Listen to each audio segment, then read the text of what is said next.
Ladies and gentlemen, welcome back to the True Life Podcast. I hope everybody is having a beautiful day. I hope you have something beautiful planned for the weekend. I hope you got to wake up next to the person you love and you're surrounded by beauty and the sun is shining and the birds are singing.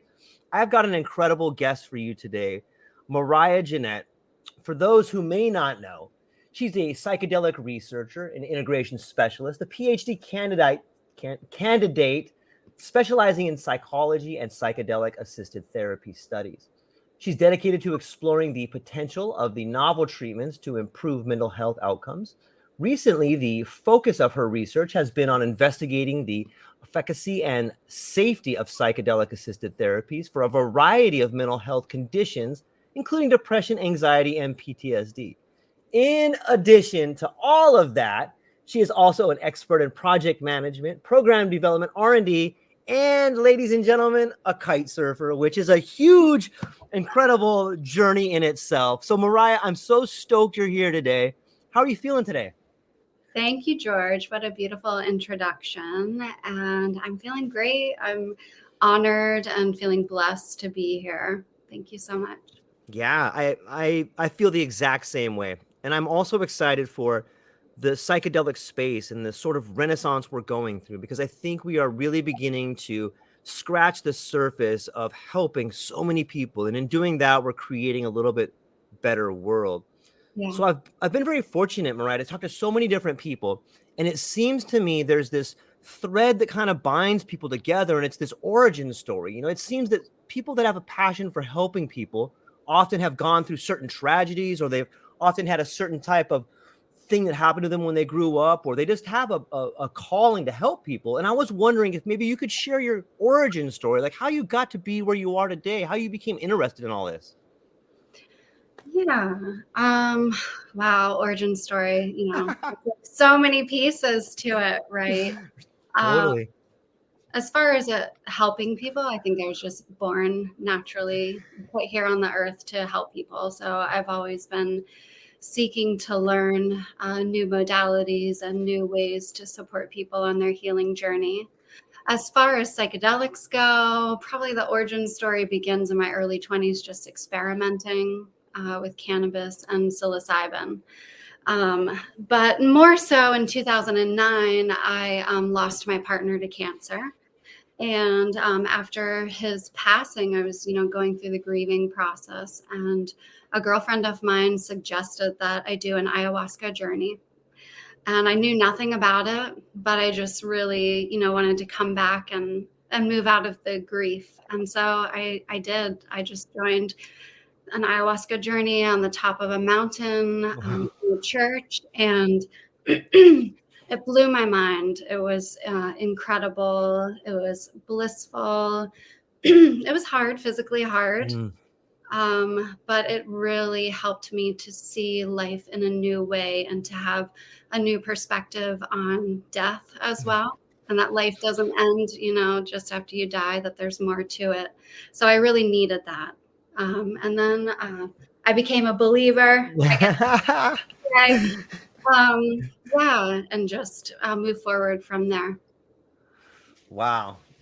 On top of a mountain in a church, I became a believer. Like I should write that down. Like that's pretty beautiful just to even say. Like I get goosebumps thinking about it.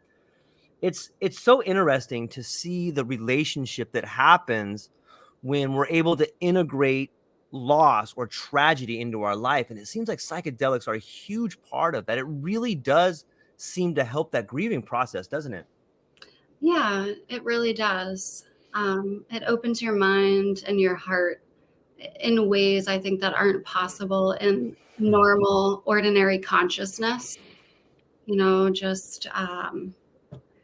It's mystical. It's something so powerful that it's really hard to even put into words.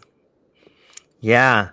Yeah, sometimes I think that is like the magic part of it. This fact that language fails, like there are no words. So you're forced into like this deep contemplation of how you feel, why you feel, like what's going on. And like, it's that sort of investigation of yourself that really broadens your horizon there. And it really is. It's such a beautiful thing, which I guess that kind of takes me to the idea of, we know it's a powerful thing to do. We know that it helps integrate. We know that the psychedelic understanding changes us. But you have been studying about a little bit about the efficacy, did I say that right? And safety about it. Maybe you could speak to that. Like, are there some safety issues? Are there some efficacy issues? Like, what are you investigating in that realm? As far as efficacy, I think that there are a lot of studies coming out that are showing what psychedelics can be good Okay. for. I mean, MDMA for PTSD. And I think if I remember correctly, it's something like a 68% efficacy, which is unheard of, Yeah. which is so incredible. And I do work for MAPS as an adherence rater. So I'm, truly blessed to be part of their psychedelic research team, which is incredible. And I get to watch videos of the sessions that are happening. So I'm really seeing like what's going on in the room, and it's really powerful stuff. As far as safety, I mean, I think it's really great that so many more articles and podcasts are coming out about the transgressions that are happening in the field, and so safety is becoming much more prominent, the topic of it, and people are more aware of, the setting that you go into and who's there, and not only physical safety, but also like the energetic safety, Mhm. because you're just blown so wide open on psychedelics and you're so affected by what's going on with the people around you. Yeah, that's a great point. Yeah, I'm curious, as someone who gets to see the transformation, like whether it's a video or whether you're actually there with somebody, for me, there's like this weird break. Like, we're really trying to find ways to measure it, like, oh, well, let's try some neurofeedback, or let's have them fill out this questionnaire of what's happening. But I think you can see the actual transformation. You can see what's happening, but it's kind of subjective because we can use our words to describe it. And even though you and I can see it or we've experienced it and we know there's a real transformation happening, it seems that the world of science would like us to document it somehow. Do you see a kind of a gap there? Absolutely. I mean, that's the Western paradigm that we live Totally. well, and I have this conversation a lot with people. Like, these plant medicines come from the indigenous cultures, right? And the indigenous knowledge systems, which are a whole system in their own. And then we have this Western paradigm that kind of like wants to box everything in and quantify it, which is really hard to do with psychedelics, but they are doing it. And I think that it is a constant quest for balance, in a way, that there's room for both of them, but how to acknowledge and honor both the indigenous knowledge systems and the Western scientific paradigm. Um, in my studies, I really have noticed that in the research that's out there, I'll say specifically on ayahuasca, there really is no mention of indigenous knowledge systems Mm. whatsoever. Just a major gap in the literature. And I think that's, we need to make a change in that way. Yeah, and bring more of the indigenous knowledge systems into Western research in a respectful way, and a way that is in an act of reciprocity. Mm. I love that word. Maybe I know that you have a background and you speak upon the idea of reciprocity. Maybe you can maybe define that for some of the listeners who may not be real familiar with it, and talk a little bit about that. Yeah, well, that's actually the topic of my dissertation. Oh, nice. I can't wait to hear. Reciprocity, specifically within the Native American communities, and as it pertains to cultural well-being. And with this research, my goal is to have to hear from Indigenous voices ways that we can offer appropriate reciprocity to Indigenous peoples. So I haven't completed my dissertation yet, and I don't really have the final answer. And really, the answers aren't going to come from me, right? Like, it's Right. coming from the participants and highlighting their voices and letting them be heard.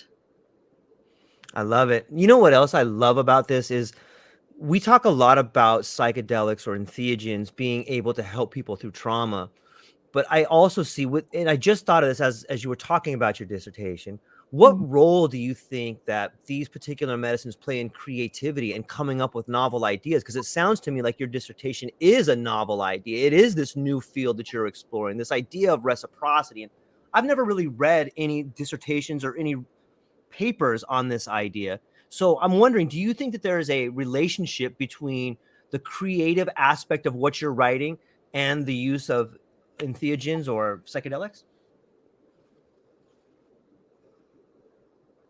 Yeah, I do think so. I think so because it opens you up to new things that you hadn't ever thought about or experienced before. And and seeing the world in a different way, seeing how it works maybe in a more expansive and vast way.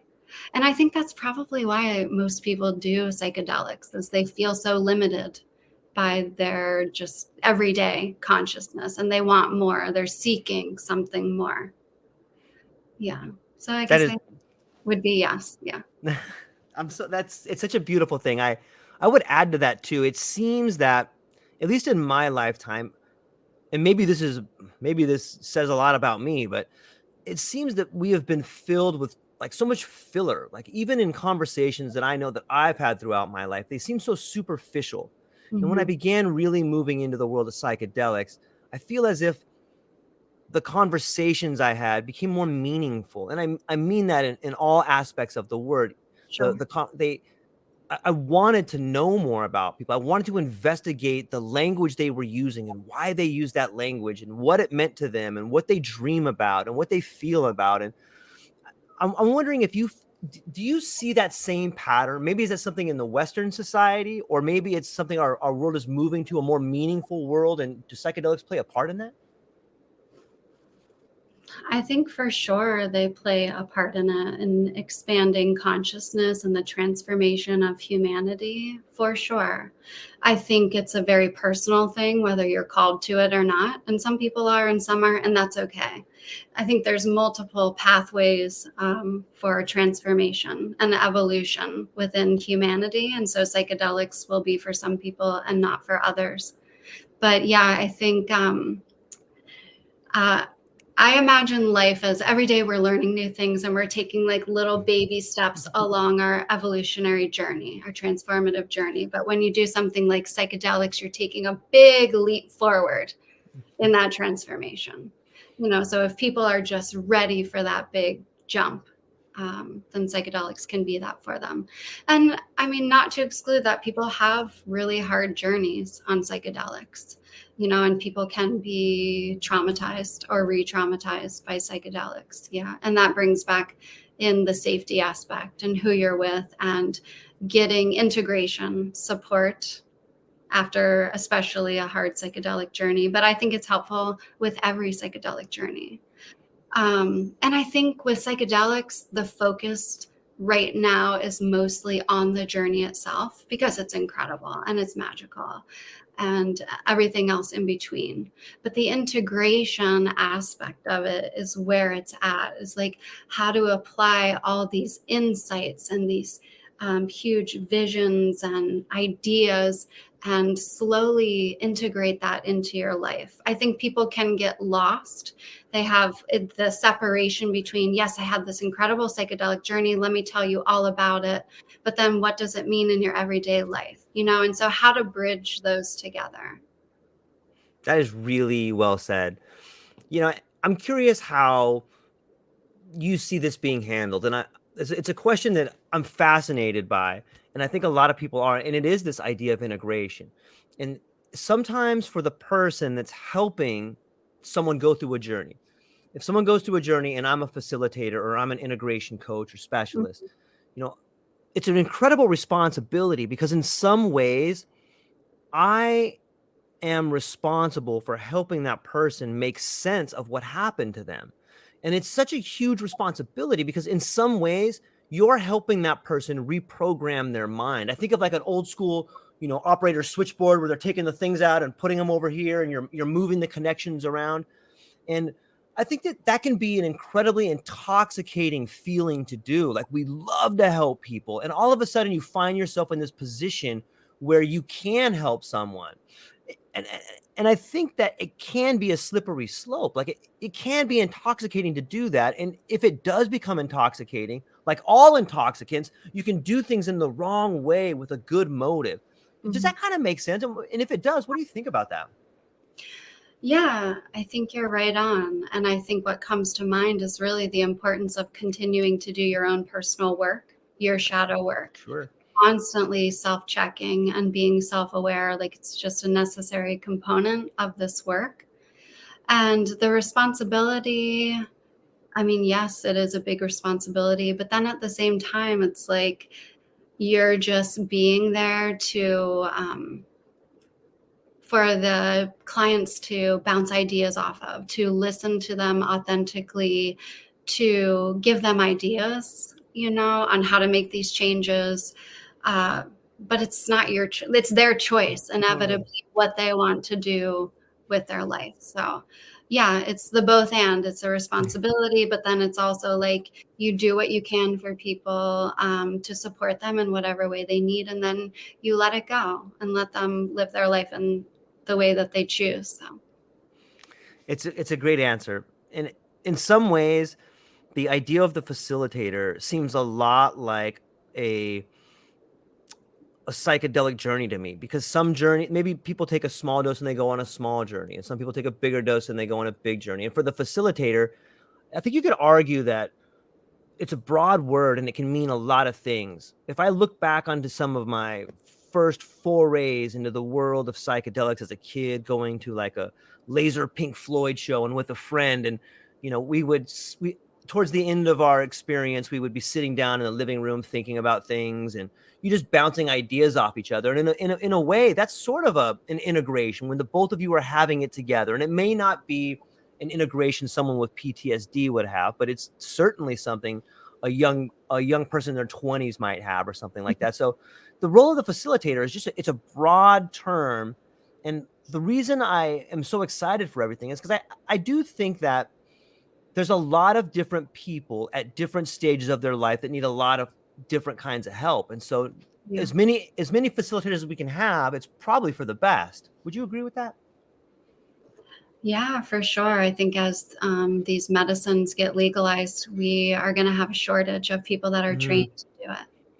Yeah. And like, one thing I notice as an adherence rater is that each therapist has a different style, and the participant will resonate with one therapist more than the other. So each person that comes to have these journeys is going to pick, like, hopefully the right facilitator for them that resonates with them, that they feel comfortable with, that has a style that works for them. that's well said. It reminds me of artwork. Like, some people like a Rembrandt, some people like a Picasso. And if you look, would you say that a facilitator can be like an artist? And if you do say that, what kind of an artist would you be? Um, yeah, I think so. I think, like, if you're creative and art minded, for sure, that really you can view most things in life as art. Nice. But the feelings that arise, the intuitive hits, the sensations, the listening, the way that it all kind of merges and flows together, I can see that as far as colors and everything, in my mind's eye. Um, for myself, what kind of artist would I be? Um, Maybe an artist that can create an amalgamation from everything that comes up, like a beautiful amalgamation of art that is interpretive to the viewer. Like, every viewer will see it in a different way. I love it. It's Good beautiful. It makes me want question. to. Thank Yeah, I think so. It makes me want to read your dissertation, because I think there's a window into your mind when you ask someone what kind of artist they are, and I love that you don't hesitate to answer that question. I think it speaks volumes of your character and how much you care about people. And I think that if someone's going to get integration done, or someone's going to have a coach, they should be seeking out an artist, because it is an art form. And someone who is an artist has the ability to see you as a work of art, which is back to reciprocity, right? Like we want to make someone this beautiful work of art, and we want to acknowledge the beauty in them so that they can become the most beautiful thing for everyone around us. And it's a Yeah. thanks for letting me ask that question. It's awesome. You know what? Yeah. But I'm sorry. before you go on to the Yeah. next question, to add to that is, I think the biggest thing is that I hope that people see themselves as art and can see the beauty of themselves and love themselves for what they see within. And then I wanted to ask you what type Yeah. of artist you would be. Whoa, I'll ask the questions here. I'm just kidding. I'm just kidding. You know, I think that I would be somewhat of I would call myself a singer-songwriter. Even though my voice may not be like a high-hitting Myrriah Carey song or a Beck song, I think that my voice is more of the songwriter artist. I've always had a big love for lyricists and language and words and stories. And so I would try to be an artist that is a storyteller. And I have found that the best way to tell a story is to captivate the audience. I want to look into someone's soul and try to pick out little words I think that describe them. I want to see a little smile pop up on the person I'm speaking to because I care about them. And I know when I do that, when I can connect to somebody with my lyrics, with my words, with my song, then I can harmonize with them. And I think harmony is a form of art that comes with singing and songwriting, at least on the level that I want to perform at. And I feel that I'm really at one with myself and people and the audience. And I feel like it's like a not a kind of a rite of passage, but more like a gosh, I can't think of the word now, but like a giant performance that we're all playing a role in.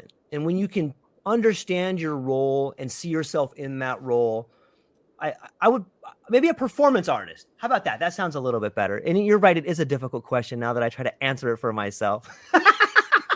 You did very well. Yeah.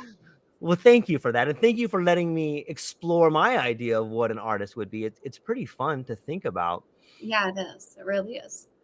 Why don't we teach kids that in school? Like we should ask kids, what kind of artist are you? And maybe in some ways, education is changing because of this new trauma that we're unfolding. But what do you think about teaching kids in school to learn about what kind of artists they are?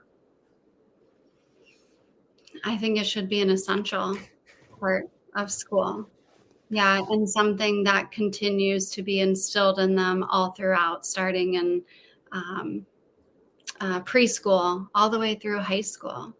You know, I think people get lost when they lose that creative side of themselves and they lose that artist within and they just become so intellectual. You're really like cutting off a piece of who you are.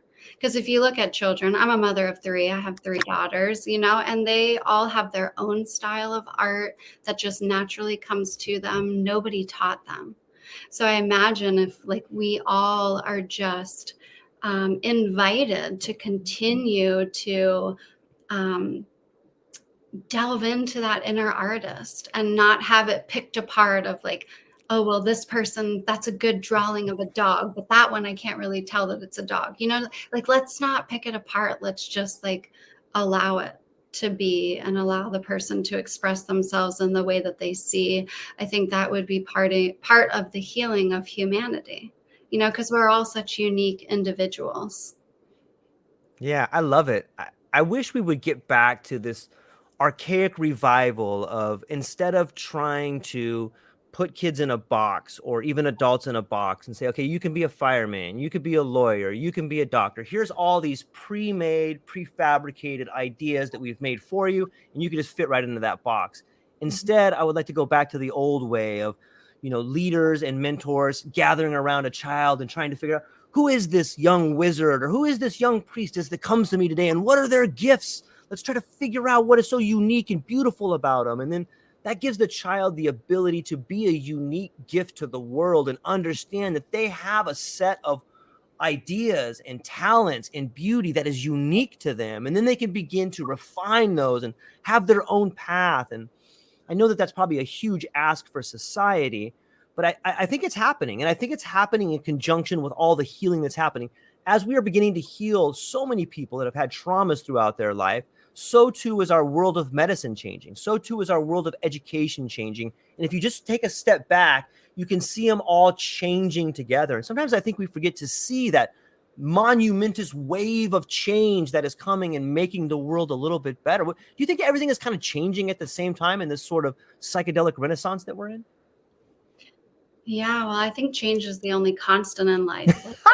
Like, That's so well said. and yeah, I think with change, chaos happens and a lot of fear. Mm, And so I think sometimes because chaos and fear are so loud, that's what people are seeing because it's like kind of on the forefront. But if you're willing to take more of like a bird's eye view, like if you can rise above and see it from the whole picture of like what's happening, um, then you begin to see like the puzzle pieces begin to like fit together, and you can see how things are changing for the better, even though it's scary because you're moving away from what has been known, you know, but then coming back to your breath and remembering to breathe and to trust life. You know, it's interesting that you bring up breath. I have a really good friend of mine he is part Cherokee Indian, and we always have these amazing discussions. And we were having a discussion yesterday about breath. And he goes, George, I was thinking to myself, like, breath is like the one thing that unites all of us. And I never heard this before. And I'm like, what do you mean? He goes, well, think about it. When you're brought into this world, the very first thing that happens is like the doctor will spank you, and then you take this breath. And all of a sudden you breathe in life. Like you breathe in everyone around you. You breathe in the earth. It's your first breath. And that same breath has been breathed by everybody on the planet. The same air is what unites us. And he goes, and then on your deathbed, you take your last breath. You breathe out for the last time, and you release the life back into the world. And it's so fractal, because if you think about someone's lifetime, their first breath when they're born, their last breath when they die. You think about the last breath before you go to sleep, the first breath in the morning. It's just in every second you're living and dying with your breath. And it is this thing that connects us. When you're in a circle of people and you're talking, you're breathing, you're sharing breath. And I just thought, like, first off, what a profound statement, and what an incredible statement that comes from a person who is closer to the earth. Like he's part Cherokee. And I can't help but think all these conversations I have with him are wisdom that somehow he has been a part of, he's been introduced to, and he just seems so much closer to the earth. And it seems to me that the indigenous wisdom is something that we are lacking in life, especially, people like me from Caucasian acres over here. I feel that, but we're rejoining that. What do you, since you are studying and writing a dissertation on reciprocity having to do with indigenous wisdom, what do you think is unique about indigenous wisdom? The most prominent thing that comes to mind would be that they honor the Mother Earth, that they consider our earth to be a living, breathing being, and that everything, all life on earth is interconnected. Yeah. And in our westernized paradigm, we've really lost that. And in our government, it seems that they just consider themselves, superior to the earth. And so they ravage and pillage the earth and take all that they can, and without giving back, and it just is creating a perpetual cycle of unhealthiness on the earth, which then again, if we're all connected, it comes back to within us. How can we be healthy if our Mother Earth is not healthy, if the air we breathe is not healthy? Yeah. Yeah. I think to myself that I think it was Alan Watts who said, you don't come into this world, you come out of it.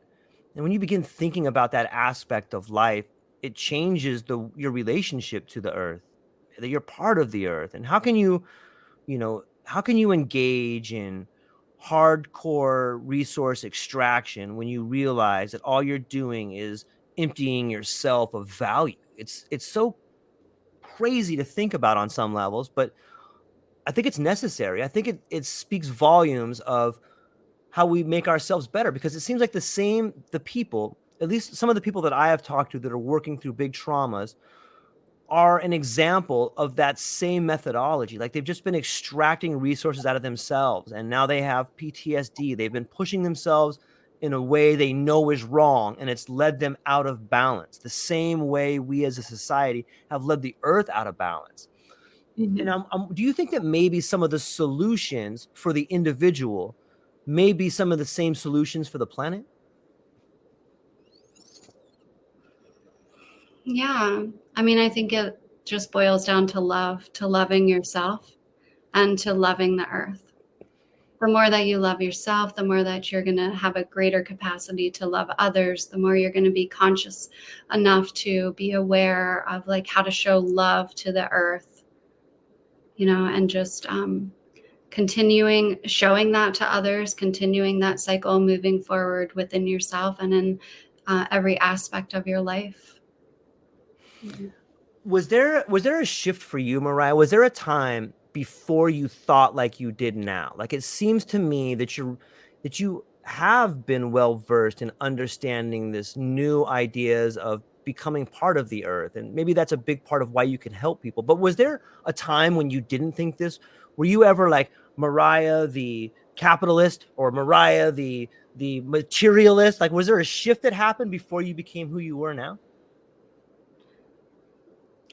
I mean, I enjoy clothing. I enjoy the beauty of life. I'm sure that there are many ways that I could be more, eco-conscious as well. And I seek to strive for that every day.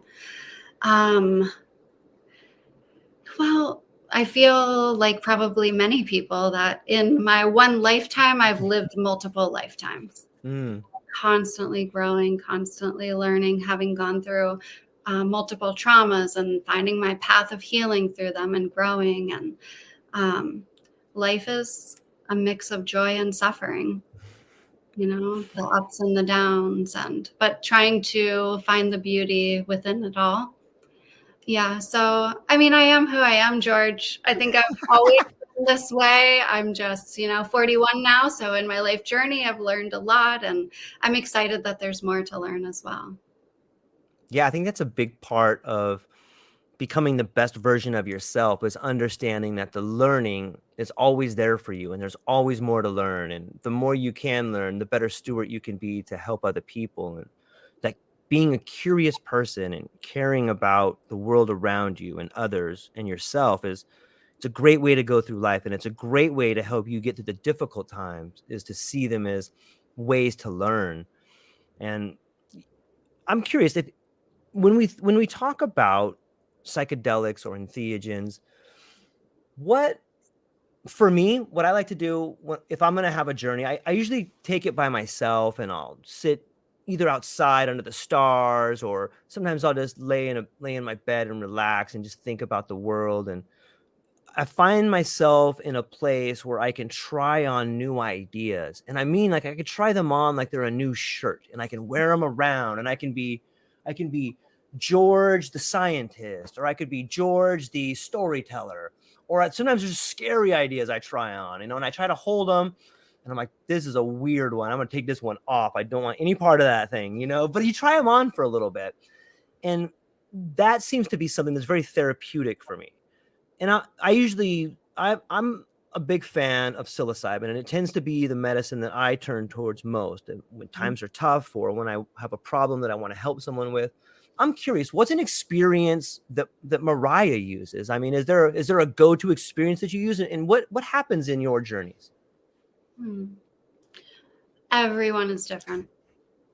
I mean, there hasn't been one that has ever been the same. Um, I don't have a lot of psychedelic journeys, but I listen when I'm feeling called to it. I definitely do.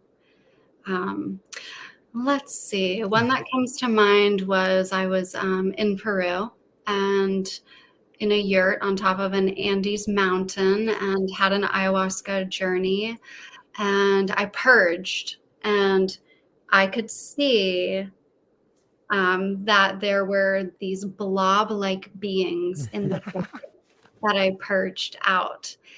And I would just remember, in that altered state thinking like, they are so incredibly unintelligent. They can't even figure out how to crawl out of the bucket. They're just sitting there like trying to get out, but they're just, they can't find their way. And in the next day or two of integration, I was like, what does this mean that I, purged these kind of really stupid beings or entities out of my body? And I realized that it was a belief system that I had carried about myself because I struggled in mathematics in primary school. And so I just kind of like had this belief system that I wasn't smart enough.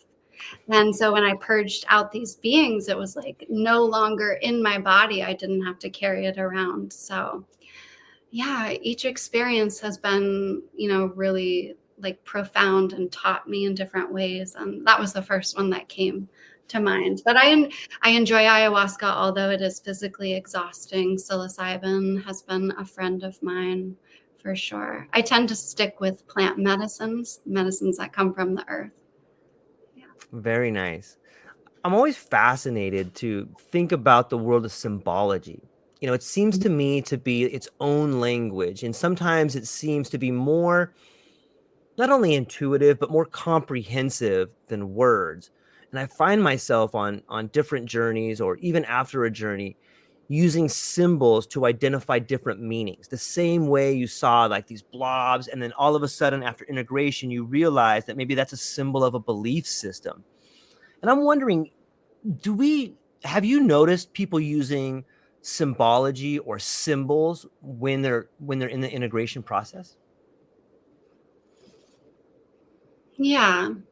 Well, I do think that those blobs were a symbol, but I do also think that they had energetic properties, Mm, and that like somatically I needed to release that from my yeah. physical being. So I think of it more than just a Okay. symbology. But I do think that symbology is very like powerful and has strong meaning. And that if somebody is having a psychedelic journey and like a symbol pops up in their mind's eye, to write it out, to draw it, or just to recall it, and then maybe afterwards they're looking it up, and maybe it's a Celtic symbol that they had never seen before, and they find out the meaning of it, and it has some type of profound meaning. So yeah, symbology I think can be really powerful for people. It's so interesting you say that. I often when I love to read, and I find myself looking back at just different books about. There's a great one by Jeremy Narby called The Cosmic Serpent, Mhm. and it's there's just so many ideas that come to you. And in some ways I think that it has changed the way I think about learning. On a psychedelic journey, or maybe it's breath work, or maybe you're meditating, but any of these heightened states of consciousness, it seems like information is revealed to you. It's like, hey, here's this symbol, or hey, here's a thought, and I think it fundamentally changes the way we look at learning, because for so long we have thought that you go to school and you learn from someone else's experience, someone else's stories. But on a journey, be it a real trip, a psychedelic trip, information and learning is revealed to you the same way to the answers to your problems are revealed to you if you're willing to do the work. What do you think about education and answers being revealed to you if you're willing to study or willing to do the work? Well, I think about your inner healing intelligence. And Oh, nice.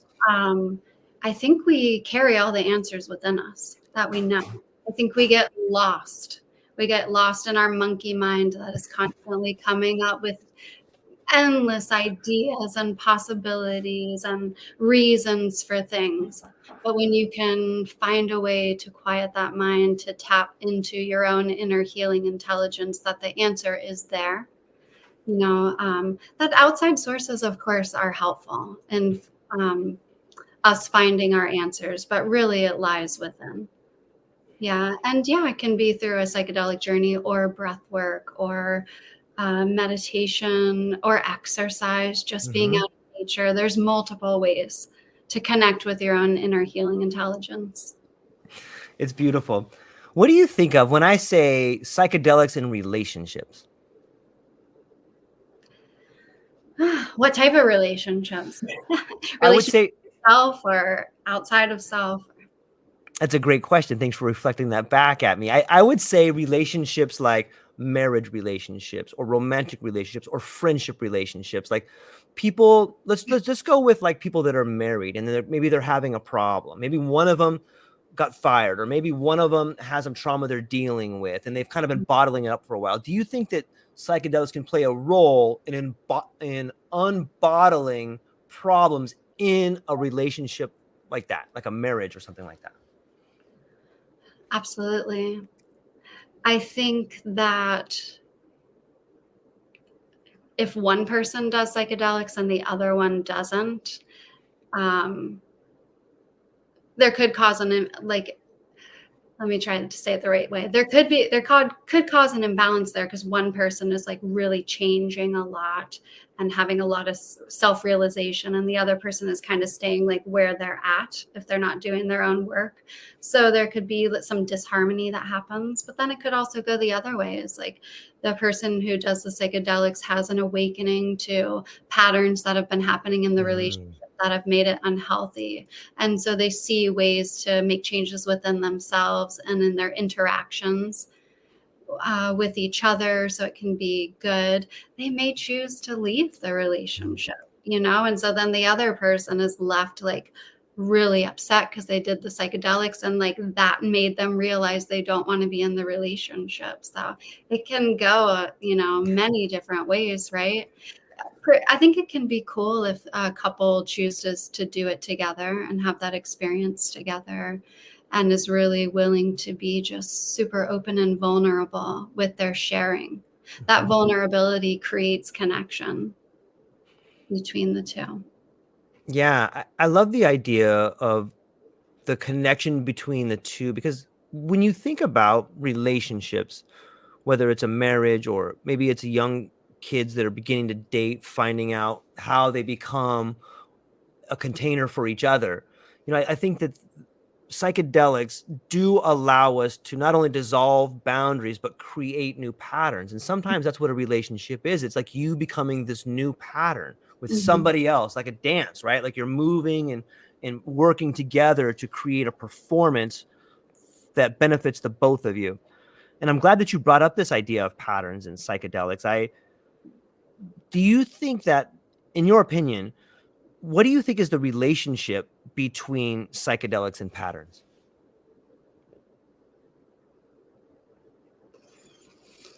Well, I think that, the research shows that psychedelics help to rewire the brain, Right.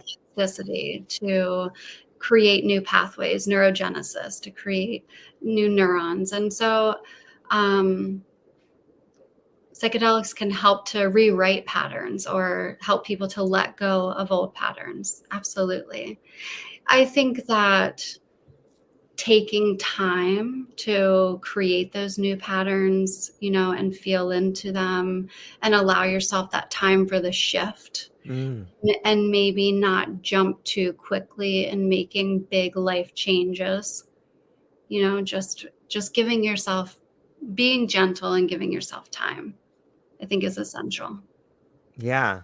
Yeah, it's easy to have that. Well, it's not easy, but sometimes after, integration or a big journey, we have these giant momentous ideas of what we can do to change our life. And you want to jump right into that. Mm-hmm. But usually it's best to wait a few days before making giant decisions after a big journey like that. You Yeah, know, I if I if I think about it for a minute and I think about patterns, it seems to me that sometimes on psychedelic journeys, you're given this rare insight to see yourself from like a third person point of view, like an objective point of view, right? Have you noticed that? absolutely. Yeah. I mean, it does What? happen. Yeah. So my question to back that up would be, I feel like it gives you a really incredible insight. And that's what helps change patterns. And I'll give you an example. We all know people who are in a relationship that doesn't work. And you and I, as an outsider, can see it like, oh, this person is a taker and this other person is just giving everything. It's not going to work. You can already see it kind of failing. But the person that's in that relationship, they can't see it because they're right in the middle of it. And I think that psychedelics allows the individual to see that relationship in yourself. Like you're given this look from the mountaintop. You're given this look from a third person point of view from outside yourself. That's almost beyond time. And that particular state of consciousness, while it can be overwhelming, the more you get into that state and the more you realize, oh, I'm getting to look at myself in a way I've never seen before. That's a really strange position to be in. And I'm wondering how you deal with that particular situation. I know you've been there before, but more than that, how would you help someone else understand that position? Yeah, I think of it as an awakening to the self and a deeper understanding of the self. And, in that particular instance that you gave, as far as the giver and the taker, Mm, having that realization, if you're the taker, the realization is you don't want to be the taker anymore, that you want it to be more balanced. But then, like, how to do that? And I think that's where the integration comes into play. And right now, with the studies that are going, most of it are 3 preparation sessions. Then you have the mm, experiential journey, and then you have 3 integration sessions. But in my work as an integration coach, like 3 sessions usually is not enough. Right? Integration lasts for weeks, it lasts for months, it can last for, over a year. So, just understanding that you may have this realization and you may want to make these changes, but it is going to take active effort when you come mhm. back to your normal everyday life, and staying focused on those changes that you want to make, and that it's going to take time. Yeah. So I think that my hope is, as things become more legalized, is that it's a good starting point to have this protocol of the 3 preparation, Mm. then the experiential, and 3 integration. But I think the integration aspect of it needs to continue. That's kind of a really short time frame. Yeah, that makes a lot of sense. It seems that the integration is just the beginning of a lifelong journey, right? Like you should continue to always Mhm. grow and learn. And, it brings me to this idea of, and I know that this, at least in the Western world, this model with decriminalization and this model that's beginning to unfold in front of us is somewhat new.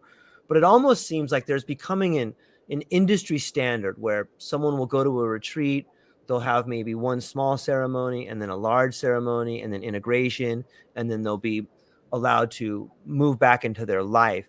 And while it seems like it's a great model, and I'm sure that different models call to different people, do you think that that model will continue to broaden out and become more customizable? Do you see in the future a potential model where somebody with this particular type of ailment should get integration 2 months after the ceremony? Like, I guess what I'm trying to say is it seems that while it's all good, maybe the integration for some people shouldn't come right after the journey. Maybe it should come a month after the journey. Maybe they should have time to process it before themselves, before they sit down with someone and have their sort of journey prodded or taught about. Like, do you think that there can be different models and there should be different models?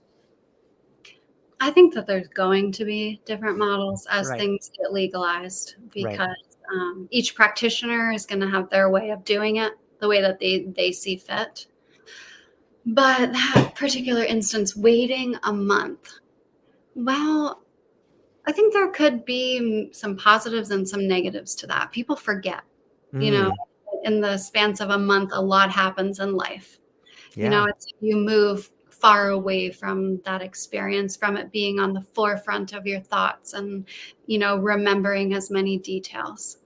So maybe somebody does integration like right away, just to establish a relationship with their integration specialist, and then take a break, take a month, see what happens, and then come back to it.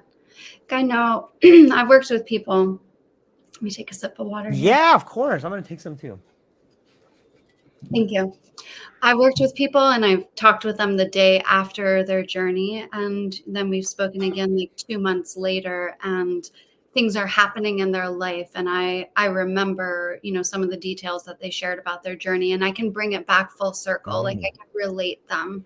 So if you're able to have somebody that you can talk to maybe right after, before you have that space in between, that can be helpful.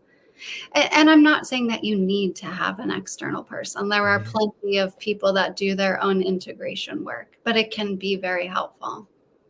Yeah, I definitely think it can. I often wonder, what do you think are some of the unique components of having an experience by yourself versus having it in a group setting?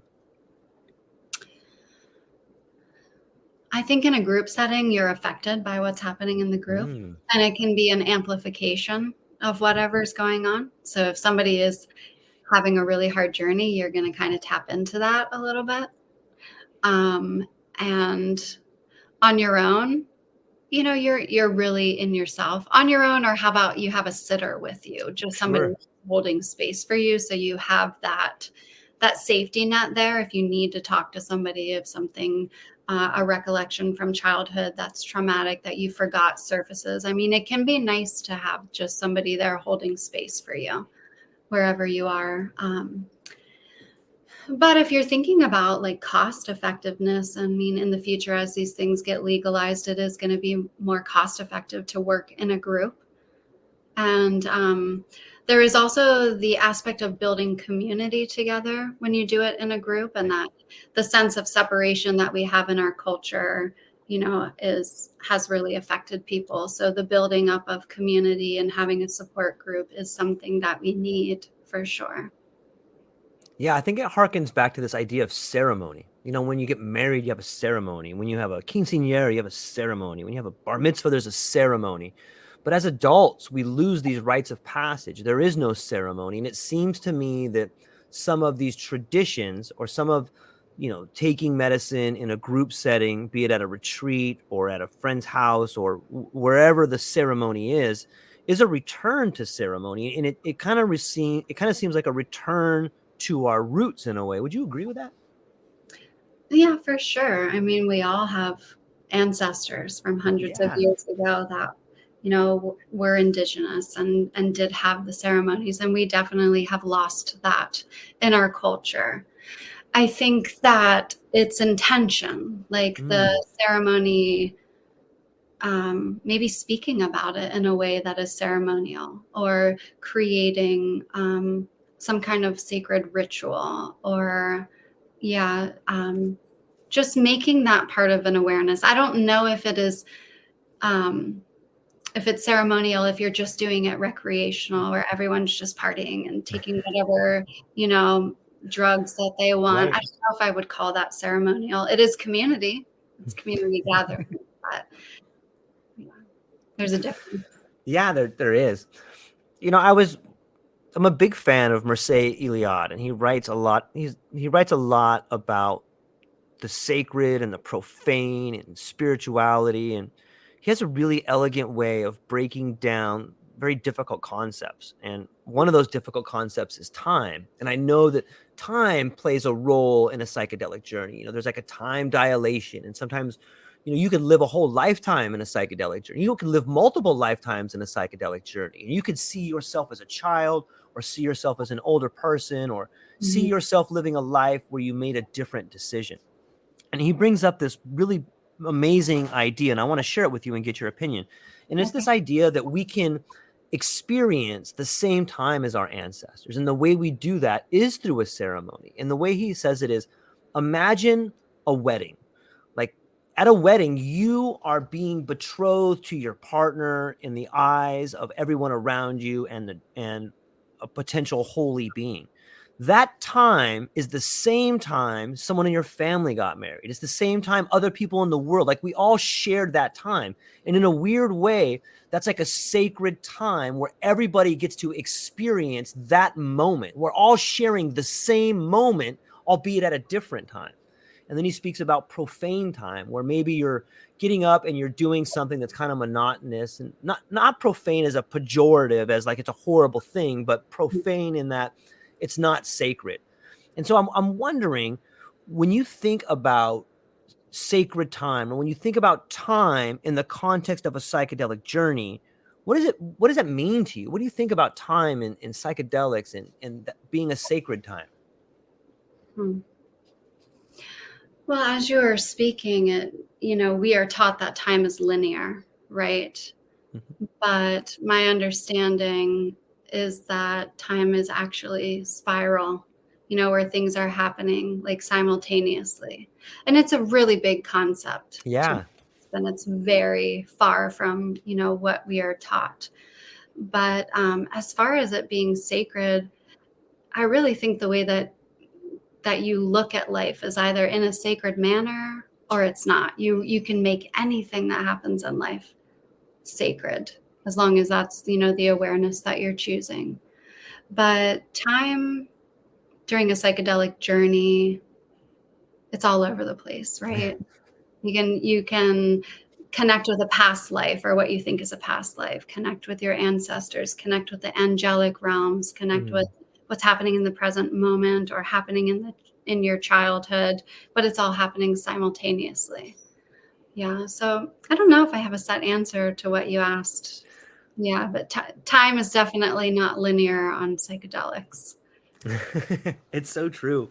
I love what you said about you can make any time sacred time. It seems like if you inject the right purpose or you inject the right energy into the moments that you have, that you make it sacred time. Can you give me an example of how you make time sacred time? Hmm. I think being in the moment, and finding gratitude for the moment, whether it's a difficult moment, or a really wonderful, blissful moment, is just finding the gratitude in Mm. the moment, because that's really all that we have is right here in this moment. Yeah, that's well said. I once heard that depression is being trapped in the past and anxiety is being trapped in the future. Yeah. And so if you can figure out how to be thankful in the moment, it'll really ground you and it'll keep those two things at bay and allow you to live your best life. It's interesting to think about. Mhm. When I heard another good quote that was along the lines of, if you want to create a better world for yourself, you must learn to love your suffering. And it seems like a pretty crazy thing to say, but what do you think about people falling in love with their own suffering? Hmm. I would say personally, I don't know if I would fall in love with um, but I can share a personal story. Sure, please. A past partner of mine was physically and emotionally abusive with me. Mm. And when I was finally able to get out of that relationship, like I felt like my soul was dead. Like I didn't know who I was and I was just very lost. And it was, a 2-year long journey to get back to myself on this healing journey. And I was mad. I was mad at the creator. I was mad at, the universe, God, whatever you call the divine. Why did this happen to me? Like I'm a good person, and the only thing that made it um that I could understand it was that I have a greater capacity now to understand other people that have gone Mm. through that experience. And so I wouldn't say I'm in love with the suffering I went through. No, it was horrible. But I can see the reason why, and I can see how it has made me a more whole person, a more expanded person, a person who understands other people. So there was like a greater reason for it. Hmm. Yeah. So, yeah, but I just don't know if I can grasp that in love with the suffering. Not yet, but maybe I'll get there. Mm. Yeah. It's a tough, first off, thanks for sharing that. I'm sorry that happened. It's Thank you. in, in some ways, and don't take this the wrong way, but I'm thankful it happened. And I say that because it gives you the ability to notice it in other people, Myrriah. And that's probably why you're great at what you do, is Now you have the ability to help a younger Myrriah maybe not go through it. Maybe you are the person that gets to share what happened with you so that a younger version of yourself doesn't have to go through it. And I think that, and I feel like I am thankful for that. Like I hate that happened to you, but I love the fact that you can stop it from happening from someone else. I think that's incredibly powerful and beautiful. And I also think that anybody that finds themselves in a tragedy, I would invite you to try and see it that way, because it alleviates the why me question. And everybody who goes through a damn personal catastrophe like that, you find yourself in this, why me? Why? And that answer is because you're strong enough, because I believe in you, because I need you to go help other people. And if you can get there, I think that you can really become a pioneer or a missionary for inner peace in the wellness of others. And this is what I mean. When we started the interview, I had said, it seems to me that people that are called to this space have often gone through tragedies, and it's almost tragedies like a school. Like, you go there and hopefully you graduate. And once you graduate, your objective is to get back out in the world and start teaching people. And I think you're doing that, Myrriah. I'm really thankful that you're here and that you're helping people. And I'm really thankful for that. Thank you. Yeah.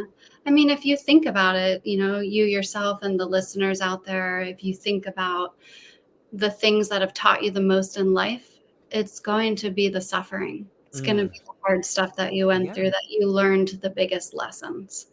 And so obviously when you're in that suffering and in that pain, you're not going to be able to see it right away that way. But as you move along the healing journey, my hope is that you're able to see it in a way, to find the lessons that were learned and use it as a way and a tool to help and support others. That's really well said.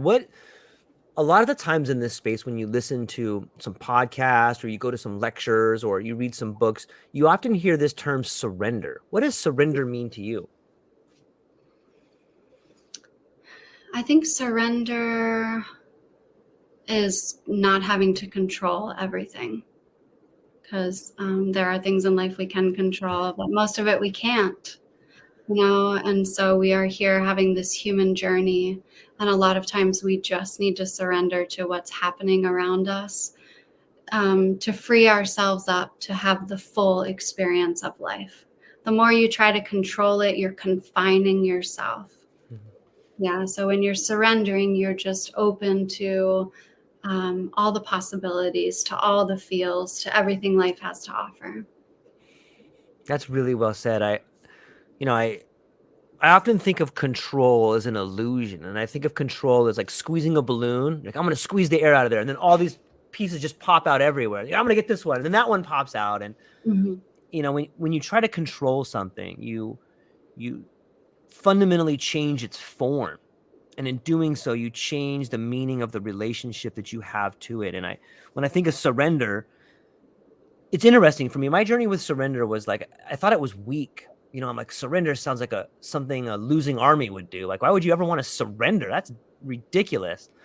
But you come to a point in your life, at least for me, where I began to see it as, it's not something that's weak. It's just an acknowledgement that you can't control the situations. And if you let it go, all of a sudden you are embraced by this freedom to change. You have this freedom now to not carry the weight of the world on your shoulders. And it can be. And I think for a lot of people, that surrender can be a word that has a negative connotation to it. But I would like to invite all those people to try and reimagine, redefine what surrender is, and just sit with it for a little while. And I think it's something primarily in the Western world that people struggle with. For sure. And surrender isn't being weak and just giving in. Yeah.